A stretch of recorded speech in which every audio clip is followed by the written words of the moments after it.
So a couple of fair warnings. I know at least one person in here has been through one of my talks before. I bounce, I move, I jump, I ask for a response. So if you've got something to say it, please. I prefer call and response. I'll try to repeat it so that it gets caught by the mic. But just a quick introduction. Learning to Firewalk. Low to no cost resources to breaking into the security industry. The point of this talk is, well, that. Okay, so quick way of introduction. Hi, my name is Bryan Austin. I am a security researcher at GuidePoint Security based out of Herndon, Virginia. I personally live in North Carolina. Charleston has been a favorite haunt of mine for the better part of my life. Love it down here. It's gorgeous.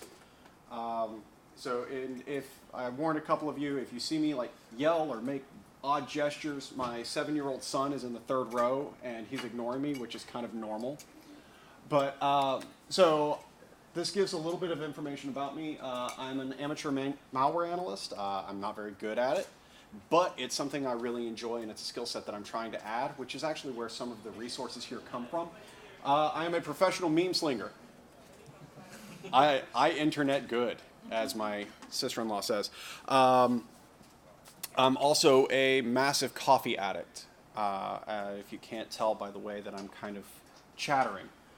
This is actually my normal without caffeine. But fair warning, and obviously I'm a dad because, 7-year-old. Fair warning, I finished this at 1:30 last night. I'm not entirely sure what's on it. All right. So, let's begin. The views and thoughts that are expressed here are not necessarily those of my employer or of anybody in general. In fact, most of them aren't really thoughts or opinions. They're just pointing to resources. So, wow, hey, there's a transition there. Cool. Okay, so how many of you guys have heard of the skills gap? Yeah, it's something that's being very frequently talked about. Forbes just released a massive article about it. ISACA has done several security analyses. I don't know, whatever the plural of analysis is. Releasing statements that say 59% of organizations receive at least 5 applications for each new security opening. 5. Compare that with down here, right here. Most corporate job openings result in 60 to 250 applications. All right? How many of you currently work in the security industry? How many of you want to work in the security industry? Oh, you poor, poor souls. You have no idea what you're in for. How many of you have seen entry-level position requires 2 to 3 years of experience, CISSP, CEH, and yeah. Okay, so another quick disclaimer. I don't have a degree. Like literally, I've never done a huge number of training courses. I've never done a boot camp. Everything I know, I learned because I just played with computers growing up. And I studied the certifications myself. Sometimes on books that were obtained through means that were, let's say, less than ethical. But the point is, there's now a wealth of free resources and low-cost resources for people that are like me, that don't have the education, that don't have the degree, to get into the industry. So this is not going to necessarily be how to bridge the gap from a corporate perspective, right? Because the truth is, there's a lot of you that are like me, that, you don't know what you're doing, you're just playing, you're enjoying yourself. This is for you to gain the skills, because the truth is, unless the resume has to go through HR, a lot of companies are now moving away from the model that you have to have a 4-year degree. They're now looking, do you have the skills necessary to perform the job? So, that's what this is about. The cost of a degree, just as kind of an instant, I have 3 kids. Anybody have parents? Yeah. So you're broke. It doesn't matter what you're making, you're broke. Yesterday, just as a for instance, my son over there, ate an entire large pizza by himself for lunch, and then we made dinner, and he had 3 helpings, and then a handful of cookies, and then another helping, and I'm like, good night, where did he put it? The kid's got better ab definition than I do. It's terrible. But this is the cost differential that you're starting to look at. The average cost of a 4-year degree in 1984 was $5,000, right? In 2015, it was $25,000.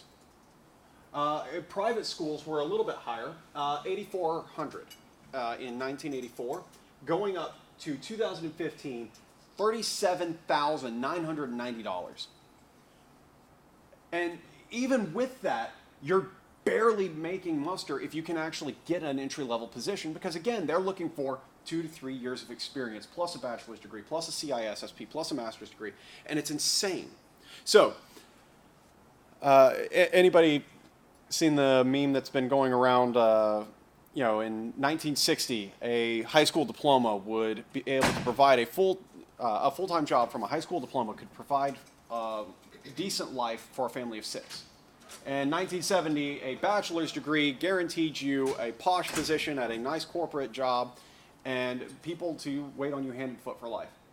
In 2017, a master's degree and 5 years of experience, and they're like, oh, well, I don't know, maybe you get a job at McDonald's or something first. And unfortunately, that's the world we're living in. I don't know about you, but I can't afford it. Yeah, man. Are these numbers for the cost of a degree per year? Yes. Or no, I think this is actually the total cost of the degree. No, it was. Or is it per semester? I graduated That's a cheap school. in 92. Wow. Nice. Yeah, Thank you. Yeah. At the College of Charleston, if you were an in-state student, it was $5,000, $6,000 per year. Oh, But it wow. doubles if you're out of state. If you're out of state, when I first went to the College of Charleston, I was out of state and was $7,100, and that was just for tuition. That wasn't for room and board. That wasn't for anything. I'm so glad that I went the route of my online school. BSides tuition's like $10,000 a year. Mine is actually a little over 6. But we'll actually, I included the university that I'm attending in here just as kind of a reference point. But, I'm broke and I have a degree to prove it. And I just loved the Butterfly Dance poem. The haiku just captures the essence of trying to get a job after school. So, moving on, the cost of certification. These are just some average costs that I pulled off of Google at, I think that was at like 12:15 last night. And I had to leave home at like 3 or 4 to get here. So, and if anybody is curious, I'm going to try to post all of my sources and my slide deck maybe tonight if I'm not dead to the world when I get home. But I'll be posting this on my Twitter handle, which you saw at the beginning. It's @rainman_A. So these are expensive. It's hard to get this stuff. When I was first trying to get my major first job in the security industry, I was aiming for the CEH. I grew up in in computers and kind of had a feel for security. And I knew that the Certified Ethical Hacker was kind of like a certification as far as industry reputation, but I also knew that a lot of job postings I was looking at required it. So I self-studied the crap out of that thing, and I passed it. Yay! But I don't have $3,700. I was scraping by just to make ends meet, so it wasn't a possibility. So it's expensive. It's hard to do, especially if you're working on a budget. Some of you guys are college students. Some of you guys are trying to break into the industry from, I talked to one guy that kind of helped me get this talk rolling.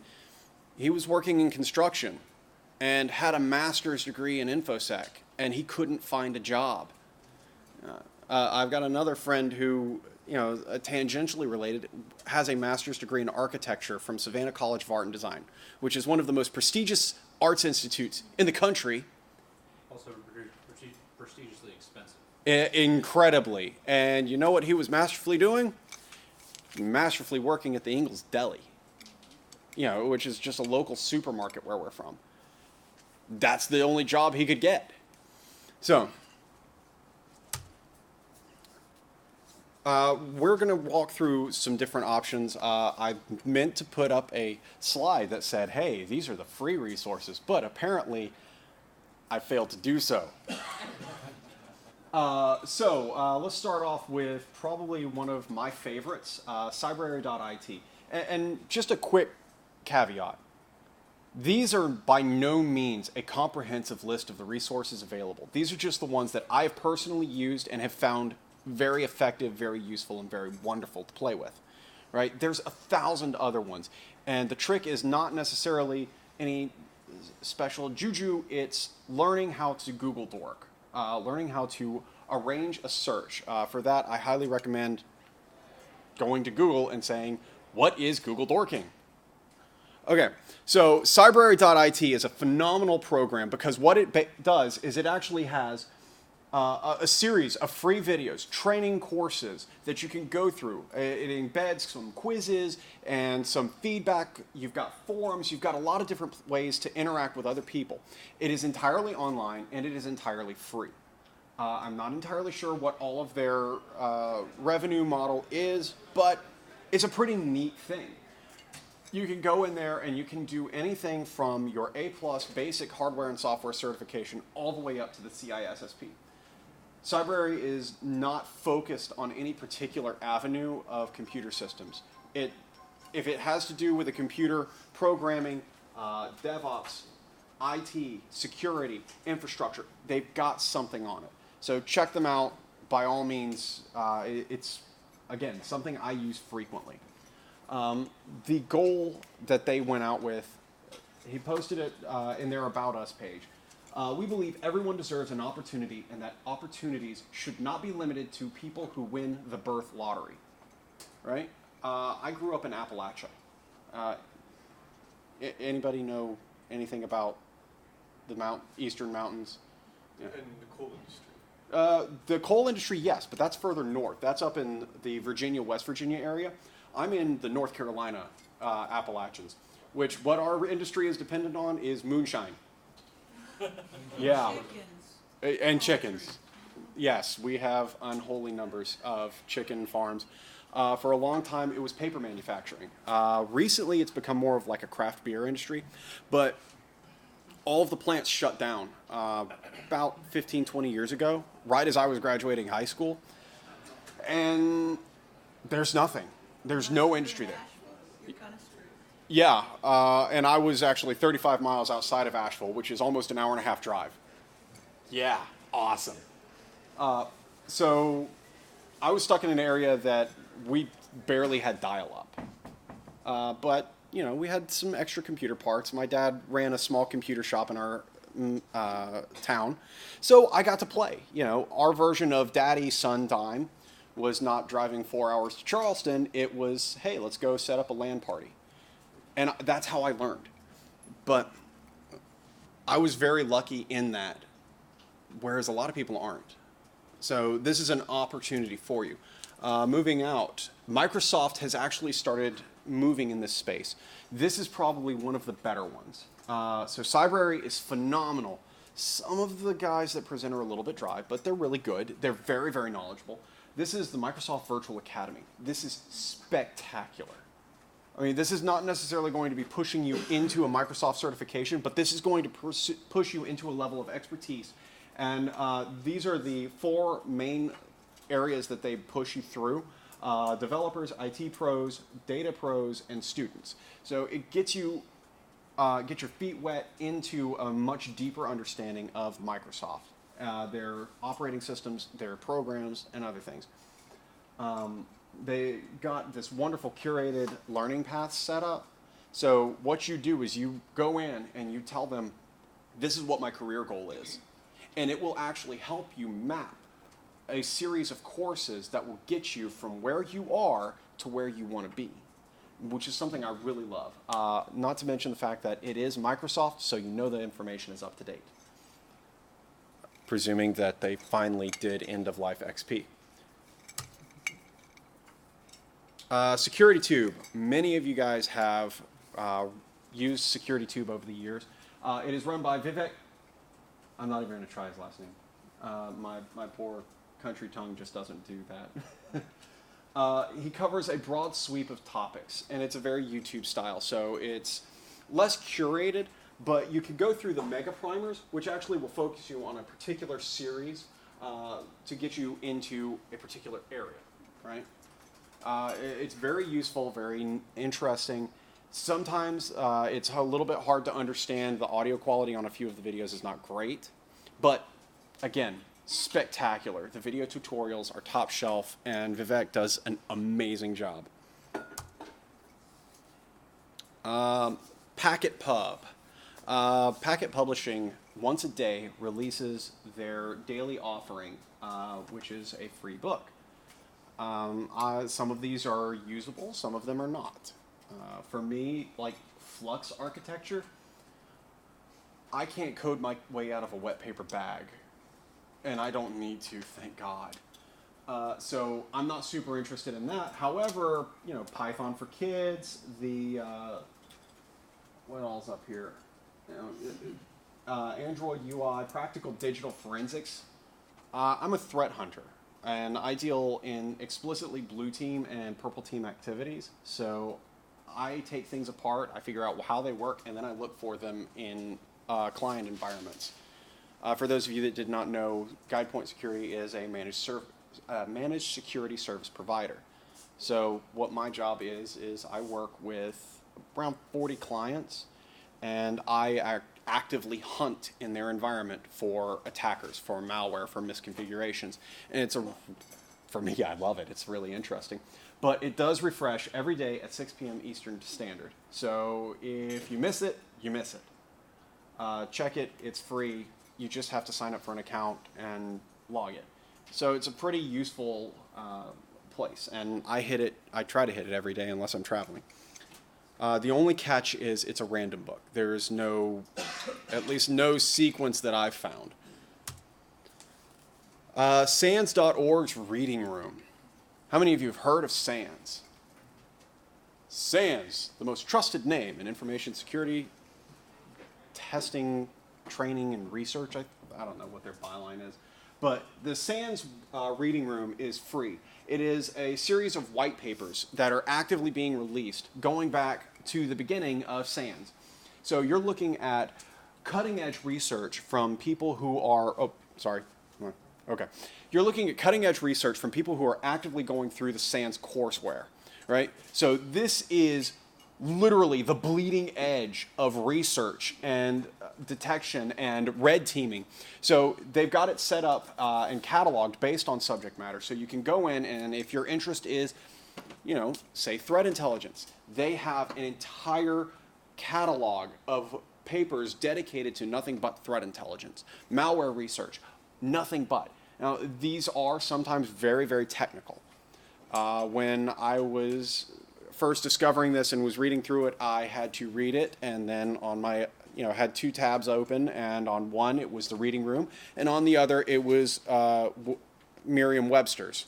Because I'm like, okay, what the hell does that even mean? That's 17 letters, what? Okay, but it's just really great. Hackthebox.eu. These guys provide penetration testing labs. They are a free training lab program, and they have some really awesome sponsors. Oh, what's that little green logo over there? Yes, I'm a shill. I'm sorry, they bright my paychecks. But we do actually have a team that works through Hack in the Box. Some of our team members actually submit CTS to them for pushing. And it's really, really interesting, really, really fun. They've got a great community and a great Slack channel to discuss things. And one thing you'll find, for those of you that are new or trying to get into the security community, if you find somebody and you say, hey, can you teach me what you know? I have not met many who are like, shove-off noob. Most of them are like, oh, dude, guess what? I will totally show you how this is, but I will not only show you that, I will show you the entire framework of how I got there. and it builds that foundation. This is a community of volunteers. This is a community of people who are committed to helping one another. So, welcome to the family, by the way. Additional options. This is a map of hacker meetups, right? I will post the exact website. I had to post Tampa Hackerspace because one of the founding members is a friend of mine. But hackerspaces, makerspaces, BSides conferences like this one, hacking meetups, you can get a ton of value from just going and hanging out with people like you're doing right here and right now. You will get to know individuals that you would not ever interact with, right? Twitter is a wonderful, wonderful tool, but until you actually meet someone and interact with them, it kind of is a different dynamic. So, highly, highly recommend if you have a chance to get to one of these things and meet space, do it. If you can't, build one yourself. Most of the stuff is low cost. I've got a workshop in my garage. Again, I have 3 kids, which means no money, no time, no patience, no hair. So, and 2 of them are daughters, so ulcer 1 and ulcer 2. So I don't have time to get out to makerspaces, but what I can do is go onto Amazon and order a couple of Raspberry Pis, some Arduinos, and experiment and work on my own time. And I work well self-guided, mainly because I don't follow conventional pathways. I'm very ADHD, so I go here and then I follow the rabbit trail and then I end up a tree and it gets really weird. But it works for me. Additionally, VoleHub. If you are running a virtualization system, VoleHub is your best friend, right? Whether you are trying to get into network defense or red teaming, VoleHub is spectacular because what it presents to you is vulnerable virtual machines.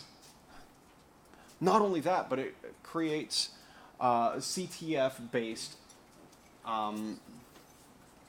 trying to think of how to phrase it. It's a CTF style for vulnerability research, for blue teaming, but also for red teaming. So you can go in and you can actually look at this, disassemble what they've done, not only test it out yourself, but you can also try to secure that and then attack it again, which is one of my favorite things to do because I'm boring and sad. And they didn't have a really cool logo, so sorry, no pictures. This one was actually suggested to me by the Bull 369, who, I don't know if he's here, but I pitched this to a group of friends.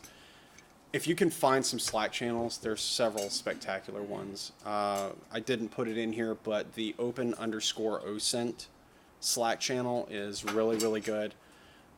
If you go in there, make sure that you don't present like a bot. Otherwise, we're all going to look at you kind of sideways. If you see a cup of coffee and the name Rainman or Rainman A on a Slack channel, there's a fair chance that that's me. My DMs on Twitter are always open, so if you've got questions, let me know. Also, the Cyber Aces course. So just like Microsoft, SANS decided that they were going to start making security a little bit more accessible. As we saw, the SANS courses are obscenely expensive, but they're amazing. They are absolutely spectacular. So what they have done is they have selected certain courses from their curriculum and have open sourced it and or public domained it. And you've got 3 modules that you can work with, but it's geared towards blue teaming. This is an awesome resource. This is something that I really, really love, and obviously I like free stuff because I'm broke, and I know some of you are the same. So, Malware Unicorn. Amanda Russo works at Ingame as a senior malware analyst. I think that's her official title. I don't know. But Amanda is absolutely amazing. If you've read any of her work or seen any of her interviews, she's probably one of the most brilliant malware researchers I've ever talked to. and she has decided that she would put out a reverse engineering malware 101 and 102 course.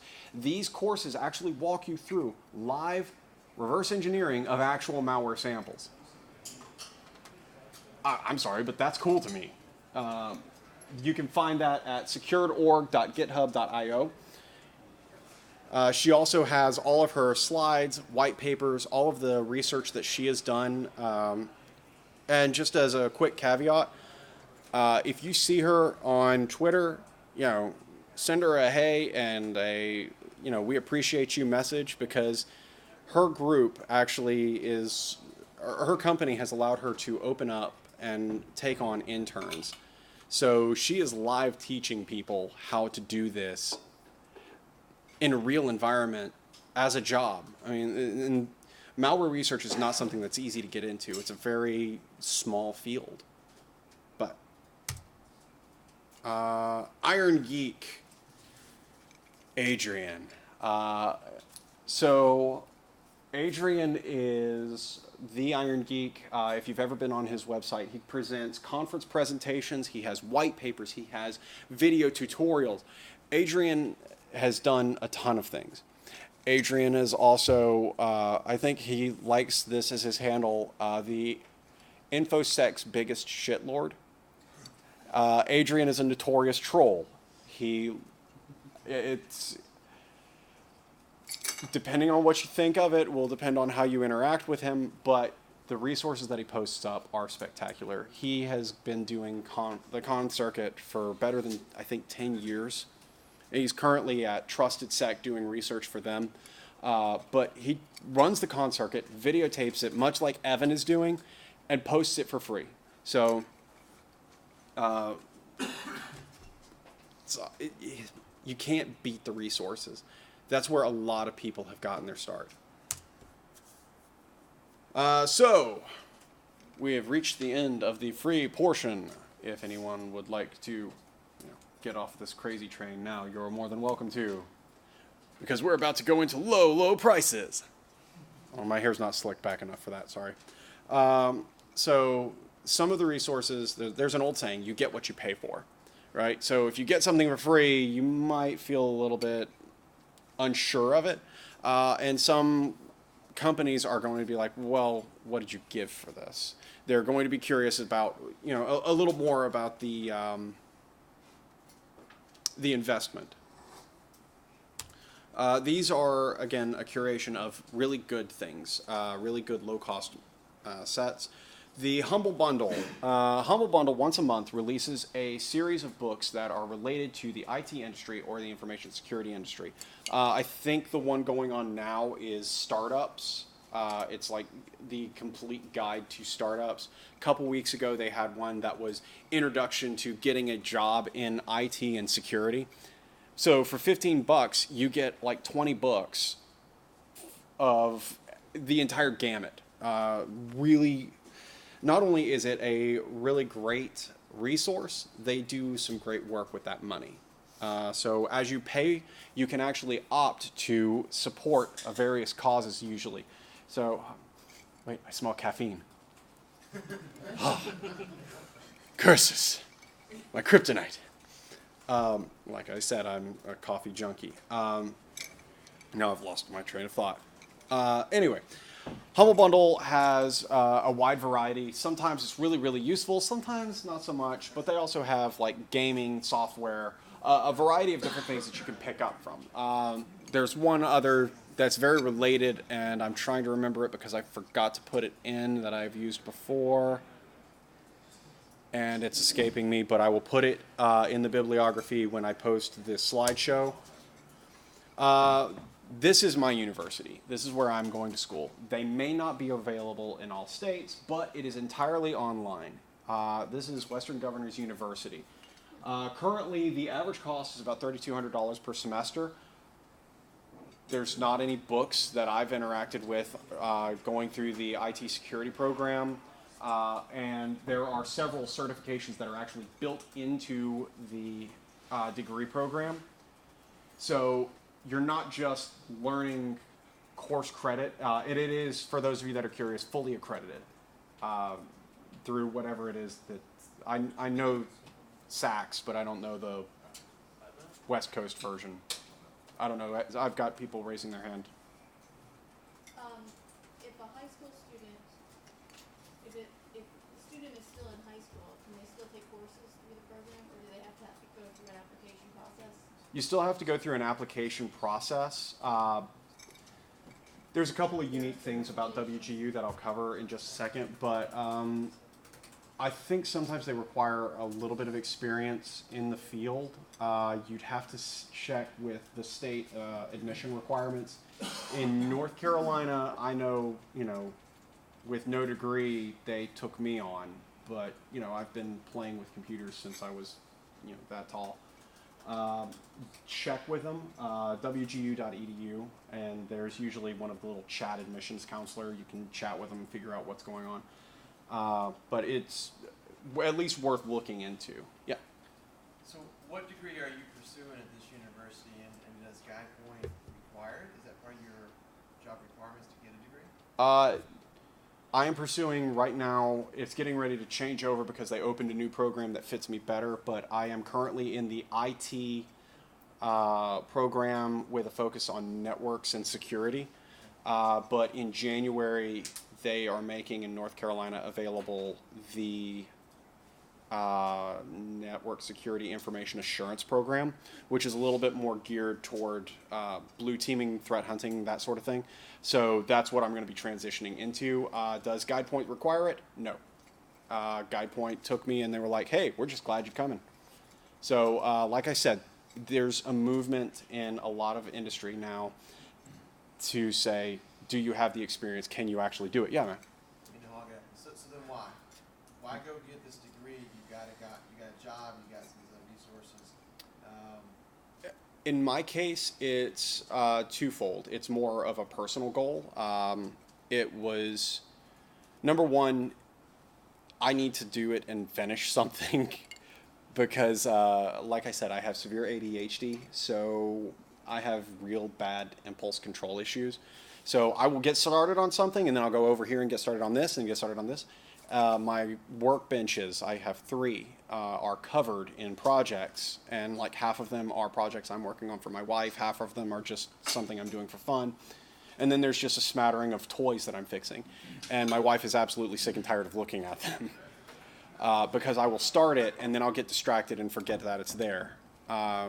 It's something I'm actively working on, but another point is I have a son and 2 daughters, and they're going to learn the hacking trade just by virtue of growing up around me. But they may not want to be information security professionals. I want to show them that no matter what circumstances happen in your life, it is entirely possible for you to do anything that you want to. Anything you put your mind to is completely within your grasp, especially my daughters, because, we see it all the time that there's a lot of issues with diversity going on. And I want my kids to know that even dad at 33 years old can go back to school with 3 kids and a full-time job and, a ton of volunteer junk that I do, and I can still finish that and finish my goals. That's more the reason. GuidePoint doesn't require it, but, if something were to ever happen and I were to leave GuidePoint, I don't want to limit my career options, but more I want to make sure that my kids know that it's something that they can do. Yeah. Do they operate by, you pay that amount of money per semester, so whatever classes have been knocked out, you guys time period? Yes, I was about to get to that. Thank you for bringing it up because I got distracted in talking about my kids. So the really cool thing about this is it is not credit hours based. It is competency based. So you could go in, and I know I went in and I took the pre-assessment for a class. My first weekend, third weekend, I took the final assessment and I passed and I was done. I now have credit for that class because I have competency in that area. The course mentors are spectacular. They are there to provide encouragement. They're there to help. When things are, hitting you in life, they're not just going to be like, okay, are you doing your schoolwork? They're not your mama.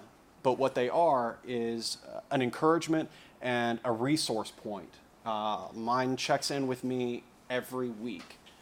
And it's been a real help, especially, like I said, I'm very scattered. So I'll knock the first 2 courses out in like 2 days, and then it takes me 4 months to get the rest.